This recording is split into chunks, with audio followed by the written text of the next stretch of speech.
I'm going to explain some ratios today. The first ratio is asset turnover ratio. Let me explain it with the example of Kavya's textile business.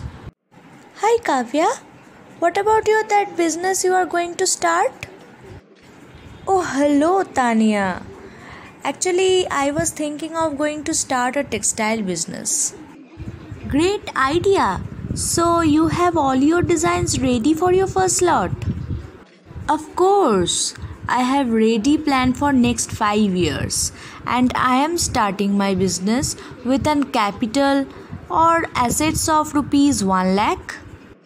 Okay, so try to improve your assets. When I return next time, I would like to buy some latest collection from you at that time. It has been past almost a year and it seems that you are doing great. Yes, as you suggested, I have increased my assets. Really? Now I am curious about how well you are using your assets. How can we do that? Yeah, let me calculate your asset turnover ratio. Your total asset is 7,66,500. But what about your net sales?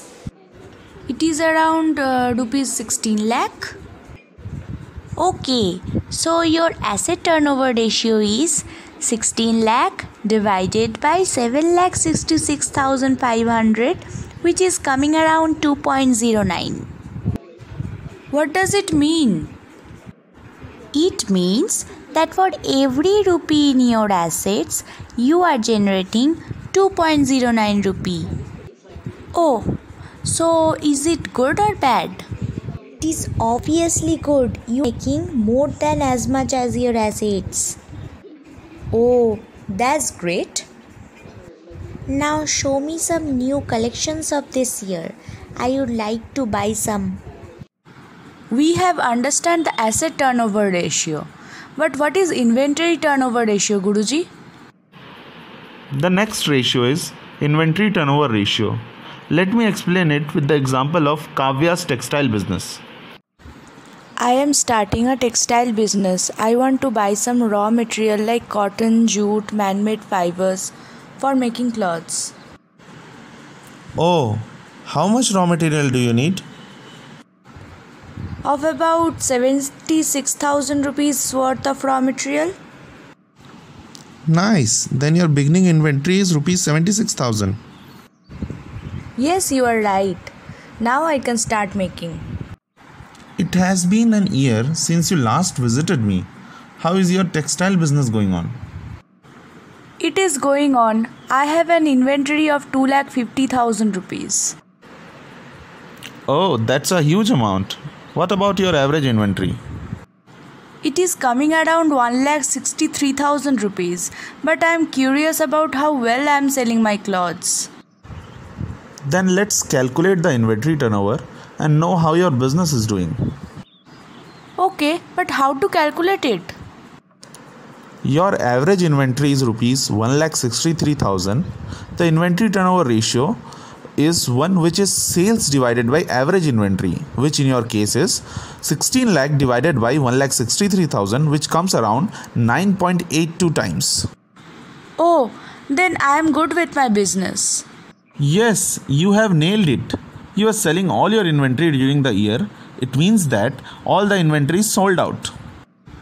Nice. It seems that I have a very good inventory control. Guruji, what is the next ratio? The next ratio is interest coverage ratio. I will explain this with the example of Kavya. Samira, I am going to start a textile business. Nice position. Can I help you in any way? Lend me 3 lakh rupees to start my business. Okay, I will lend you, but with the interest of 10% per year. No problem. I will pay you the interest. It has been almost a year.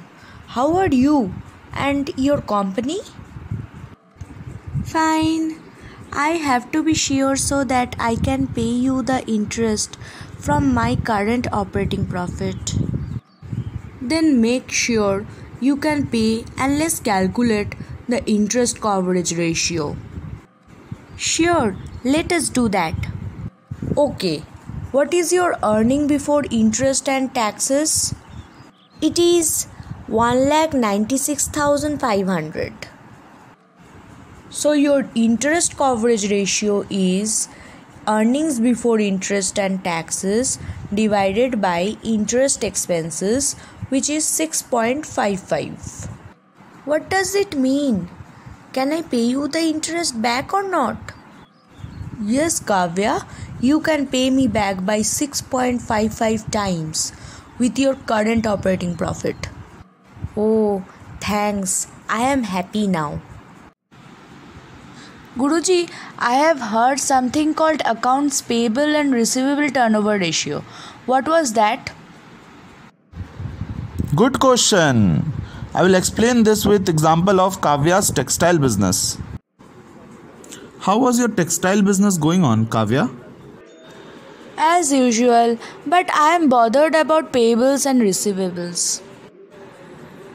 What exactly about payables and receivables is bothering you? Just want to know if I am doing a good job with payables and receivables.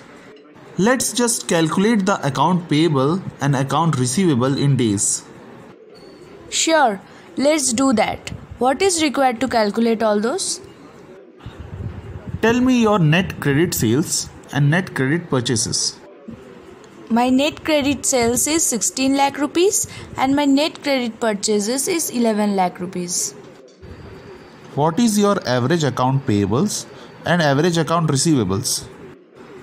My average accounts receivables is 4,86,500 rupees and my average accounts payable is 2 lakh rupees. So your payable turnover ratio is 5.5, which is net credit purchases divided by average account payables, and your receivables turnover ratio is 3.29, which is net credit sales divided by average account receivables. But how can we know it with the number of days? We just have to divide 365 by this ratio to get payables turnover in days, which is 66, and your accounts receivables turnover in days is 111. So I receive faster than I think. It seems that my customers are good. In one aspect, you are right. You take 66 days to pay back and you get credit payments in 111 days. You have to reduce your customer credit payment so that you pay back your suppliers fast and uplift your reputation in market. Now we completely understand all the ratios which you have explained, Guruji. Thank you.